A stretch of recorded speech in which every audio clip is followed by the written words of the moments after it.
no way do I think that Munich and Manchester United as a club will ever be separated, because I don't believe that the Munich tragedy made Manchester United as a club. They were on the point of becoming the world's finest club side when it happened.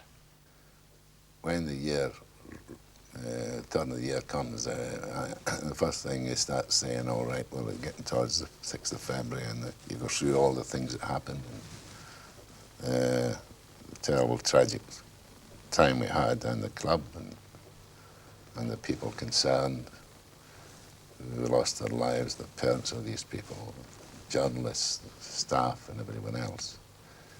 And no matter how long it is, one would say, all right, probably the first few years, it affects you more, and you're more aware of it. But time doesn't heal these things, Paul.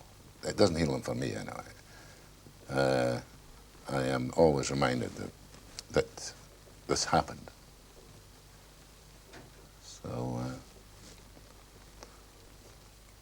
sad, very sad. I think, and maybe I'm not trying to be clever when I say it, I think he was fortunate in the fact that at the time and around the time, for quite some time, he was in no position to realize what had actually happened. And I believe that that maybe saved a lot of suffering. I think apart from Tommy Taylor, I think they're all homegrown, and with tremendous responsibility. He was bringing these lads up. We had possibly the greatest team in Europe at that time, and obviously going to get better. And I don't think he realised what had happened until possibly a couple of years after the crash, that what he had lost. Of course, when the opportunity of coming to Manchester United as manager came along, my first idea was to try and build on young boys, young players, and bring them up in the club atmosphere and the feeling for the club, and character-wise and loyalty-wise. A lot of people came in and said, look, we knew. They said, look, there's a boy with tremendous promise at such and such a place. And of course we sent the scouts around, and Joe Armstrong and Jimmy Murphy and dear old Bert Wally had a tremendous presence with people. And when they went and interviewed people with a view to the boy coming along on trial or with a view to sign him, I used to go in at the death probably when they were due for signing. Matt Busby and Jimmy Murphy and Bert Wally, who died in the crash, they were responsible for building this, It didn't just happen overnight. It was a lot of hard work. And we were brought up together from playing in the juniors, the A-team, the B-team, the A-team, the reserves, and into the first team. And quite a number of us had come through this way. We knew one another intimately. I was in digs with Billy Whelan for a good period. Mark Jones, I was in the same digs. There was a period at Old Trafford when 12 of us were in the same digs at one time. A great big house it was, down at Birch Lane at Old Trafford. Mark Jones was the old father figure, shall I put it, in a pipe-spoken father figure, and everybody thought that he knew everything because he smoked a pipe. Well, we used to have landladies who we discussed the matter with beforehand, and if they found that the lads were coming late or doing something that was wrong, in the main they used to inform us. And this is how we got to know, and it was at this stage, which is an important stage, that you try to rectify it. I wanted to make them feel that they could come and talk to me and encourage them to talk to me. And then I also had the job as a manager and wanted to see if they had the qualities to become a player for Manchester United. The man at the helm, Matt Busby, was responsible for that atmosphere. And the atmosphere went right through to every player, To hear someone talking about moving because he wasn't satisfied with anything at Old Trafford was unheard of at that particular time. It was a very, very happy club. What did the players think of him? Well, they respected him. I don't think they respected him as a great coach or a great sage of football, but they respected him as a man. And they knew that what he was doing was very revolutionary at that time. I'm talking about bringing in young players, going to play abroad, when really, if I can remember rightly, the Football League were frowning on it. But he saw that it was the future, and he was very forward-looking, and he went and did it. And through that, had the respect of every footballer, probably in the country, not just Manchester United. You see, when you have arrived at a team of roughly 21 years of age, and they won 2 championships, did what they had done, 2 championships. FA Cup final when Ray Wood was injured, the first venture in Europe, a semi-final of the great Real Madrid. One of the years they won the league championship by 11 points. The future was tremendous, Paul. And I often say to myself, with the team we had and the age we had, they just gathered experience. I could probably have sat in my office for about 10 years because it was all there. I think he was very, very proud, and I think the team worshipped him, and he worshipped his team. And when I say team, I don't only mean the players that went to Munich. I mean the back-up to it. A wonderful squad of young players on the point of greatness.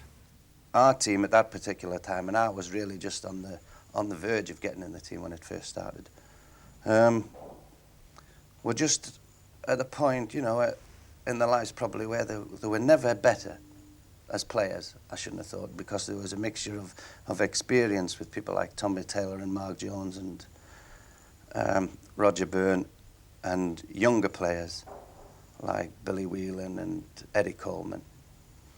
And they were at the peak, completely at the peak, and so fresh in the mind and so enthusiastic for breaking into Europe. I think it's a great shame that they were never seen really at the best, because they were a fantastic team.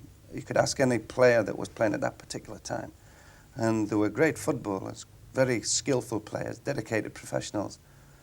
And to think that before Celtic and Manchester United won the European Cup and Liverpool have won the European Cup, Manchester United probably would have done it 10 years before that at least. Did you feel that Real Madrid were concerned about what was happening at Manchester United, that you created such a youthful team about to beat them and probably to sweep the world? Yes, that's right. And I felt they were aware of it, because during the first season, as you know, we went to the semi-final, we met them, and I think our immaturity in Madrid was responsible for us losing 3-1. I know they draw 2-2 here. Probably might argue against that, but I think it was the emphasis we laid in trying to get goals early on. They were very, very concerned and very worried about us. So I do think somewhere along the line they may have taken over from them, Real Madrid. And subsequently, I was approached to go to Real Madrid as manager, take over them. And Mr. Bernabeu and the officials there said, tremendous salary, and we will make a heaven for you in Madrid. And I eventually said to Mr. Bernabeu, I'm very grateful, but my heaven is here in Manchester.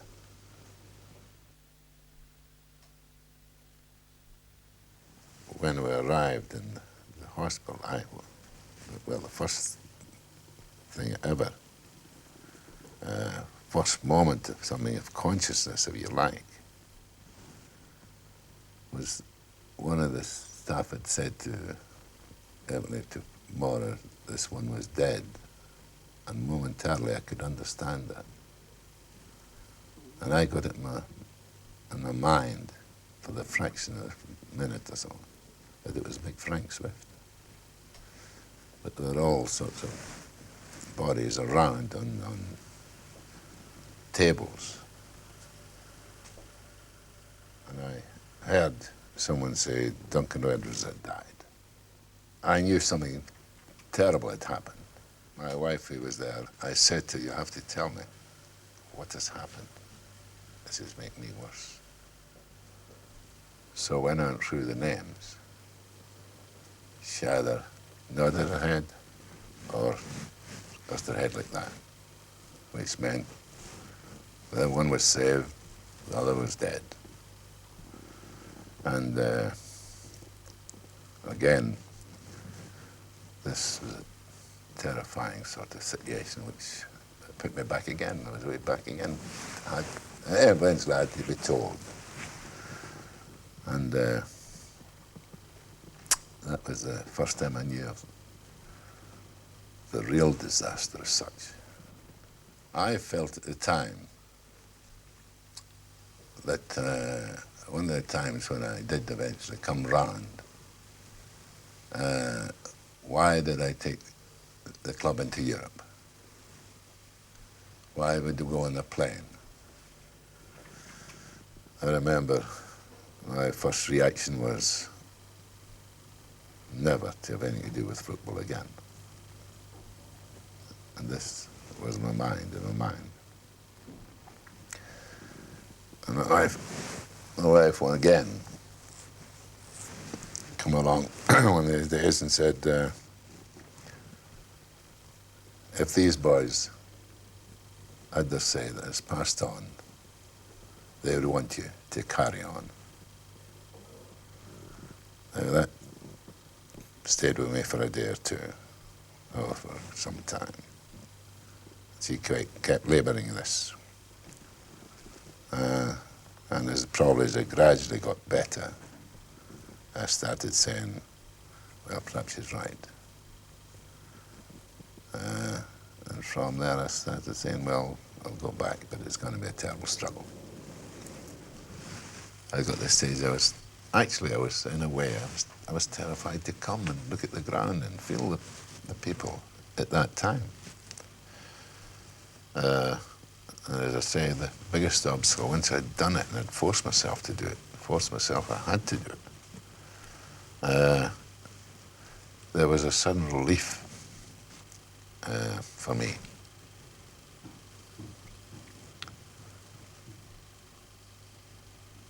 It was a very trying time. I think it said something in the nature we know, we're all aware of what's happened. We have got to carry on and rebuild this club, this great club of ours, something like that.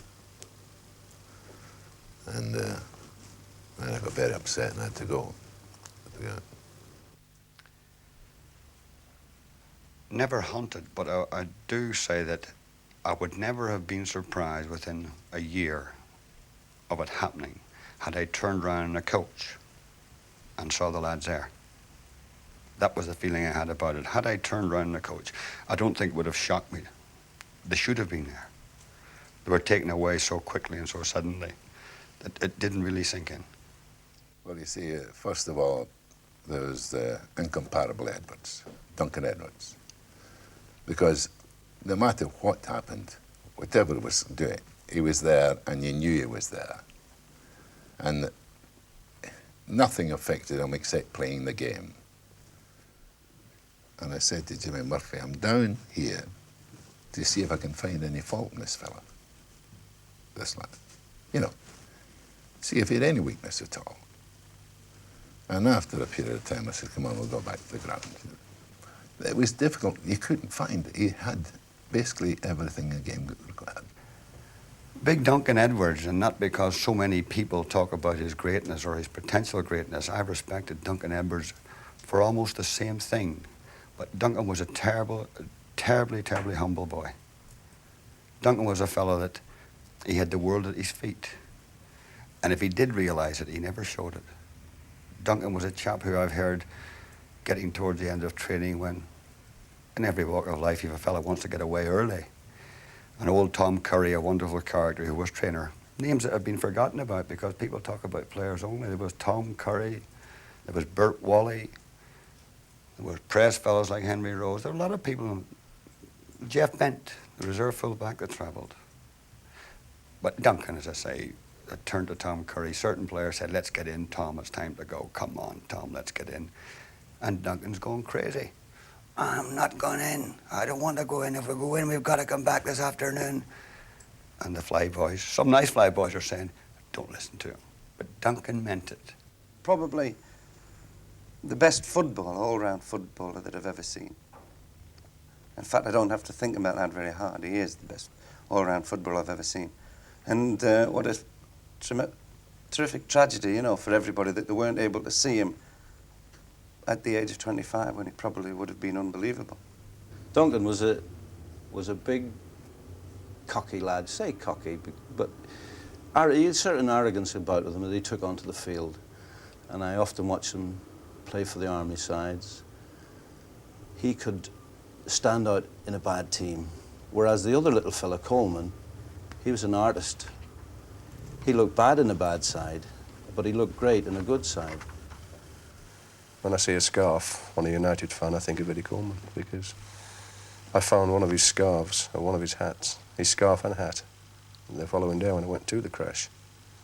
And that always reminds me of Eddie Coleman. Occasionally when I see a scarf, I think of Eddie. He was a very flash little lad, Eddie. You know, he was the first lad I ever saw wear drain-pipe trousers. And I couldn't believe it at first, coming from the northeast where they say we're a little bit parochial. But he was a super bloke, Eddie. I used to spend every Christmas Eve with him. His family always invited me at Christmas because they said that it wasn't right that anybody should spend Christmas in digs. No, they were a great family. I says, well, putting £30,000 in this lad's head may put him under pressure. I'll give you 29,999. He says, all right, we'll accept that.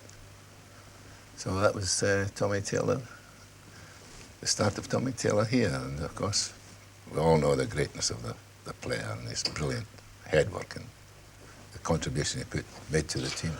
Tommy was, I think, just before the accident, he played against Brazil. And England beat them 4-2 at Wembley. One of the Brazilian owners offered Matt Busby an open cheque and said, put your own figure at the bottom. Tommy scored 3 that day. Well, I went to stop with Roger Byrne, who was a great captain. But not only a captain is an easy word, he was a great person. He was a wonderful person. I don't say it because I'm an emotional person and say that you must say good about the dead. I'm not made that way. Roger Byrne was a terrific fella. Wonderful character. Great skipper, great man between club and player, manager and player, and vice versa. From his early days, he matured so much. He did mature, Roger.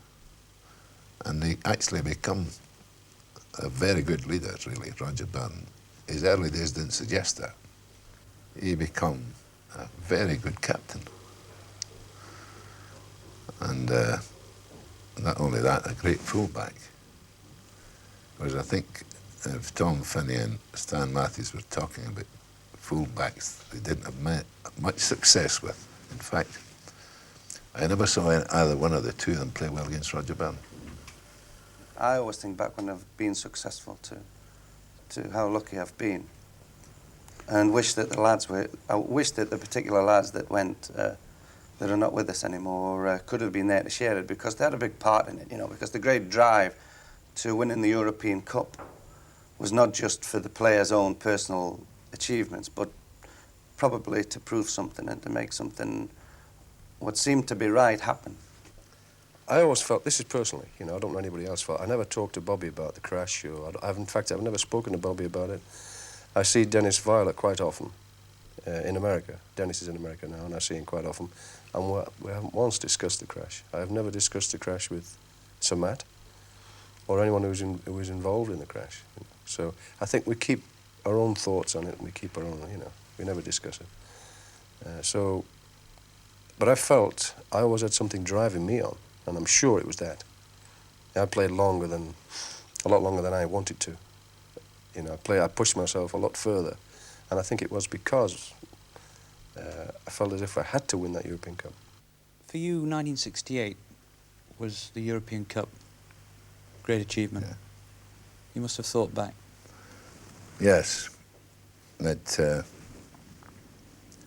night at Wembley was a crowning glory for us all. for the players that had gone in the crash, for Bobby Charlton and Bill Foulkes, who were members of that team, who fortunately survived, even the players, the directors. Laird was the chairman, and directors, and everybody concerned. It was a night of achievement. You gave them a lot of memories that night. This is what was the object of the exercise from the start. And with the tragedy, there was joy that night.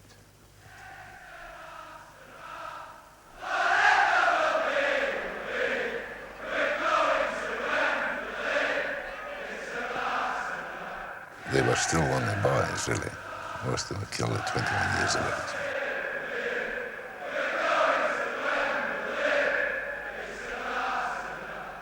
I think the country lost a team which would have been the talk of Europe and indeed the world.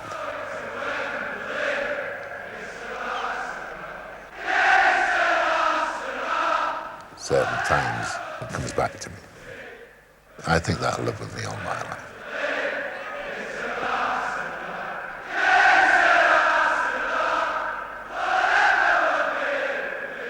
I think they'll live forever in the history of football, because I think they actually created something in their short life in the game. And distance lends enchantment, and time probably has made people think that they're better than they were. But I think that in thinking that they were terrific players, I'm being truthful. There's no danger of it becoming a myth. No, not for the people that actually saw them play. But 20 years has gone by, and they're not forgotten yet. But I don't think that one should sit down. I really wouldn't sit down myself and think about it every day. I don't think that's sensible. It's not healthy. They shouldn't be forgotten. Not any of them. Not the David Peggs, not the Jeff Bents, not the Tommy Taylors, not any of them. Nor should the people like Johnny Berry, a fellow that was very badly injured and never played again. What are the memorials to them? Memorials to them, or to the club? To the players who died? Well, the way the club was carried on. Without the slightest doubt, what the club have become. What the most foremost club in the world. The club that, no matter where you go, whether you are part of them or were part of them, people want to know what was it like. Memorial of being the beginning, on the verge of, or being greatness itself. That's their memorial. There've been poor sides at Old Trafford as well, you know. But they were the greatest. There've been good sides at Old Trafford, but they were the greatest.